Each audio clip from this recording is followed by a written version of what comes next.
সাত সকালে জামুড়িয়া বিধানসভা শ্যামলা গ্রাম পঞ্চায়েতের অধীনস্থ ভুড়ি গ্রামে ৫ থানার অতর্কিত অভিযানে আটক করা হলো শ্যামলা গ্রাম পঞ্চায়েত সদস্যের স্বামীর অবৈধ বালি বোঝা ট্রাক্টর। প্রসঙ্গত উল্লেখ্য, জামুড়িয়া বিধানসভার অন্তর্গত শ্যামলা অঞ্চলের ভুড়ি ও ফরফরি গ্রামে স্থানীয় অজয় নদী থেকে বালি উত্তোলন করে দিনরাত রমরমিয়ে চলছে অবৈধ বালি বোঝা ট্রাক্টর।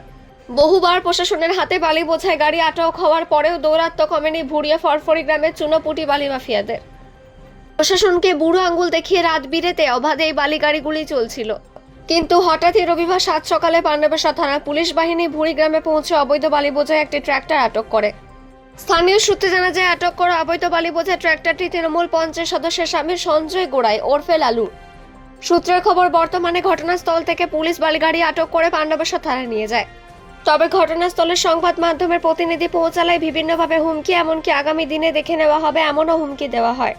অন্যদিকে এই বিষয়ে জামুড়িয়া বিজেপির মন্ডল 2 এর মন্ডল সভাপতি রাহুল বাউরি জানায়, শ্যামলা অঞ্চলের ভুড়ি এবং ফরফুরি গ্রামে অবাধে অজয় নদী থেকে বালি লুট চলছে। তবে আজ তৃণমূল পঞ্চায়েতের সদস্যের স্বামীর অবৈধ বালি ট্রাক্টর আটক করে পান্ডবেশ্বর থানার পুলিশ। পাশাপাশি তিনি আরও জানান, চিচুড়িয়া অঞ্চল থেকে অবাধে বালি লুট চলছে এবং সেখান থেকে কেন্দাফাড়ি ও থানার পুলিশ 6টি বালি বোঝাই গাড়ি আটক করে। তিনি জানান, আটক করা গাড়িগুলি এবং এই অবৈধ বালি কারবারের সাথে যুক্ত ব্যক্তিদের বিরুদ্ধে প্রশাসন আগামী দিনে কোনো বড় পদক্ষেপ না নিলে আমরা বৃহত্তর আন্দোলনে নামব। জামুড়িয়া থেকে আজিত মেসা, রিপোর্ট নিউজে।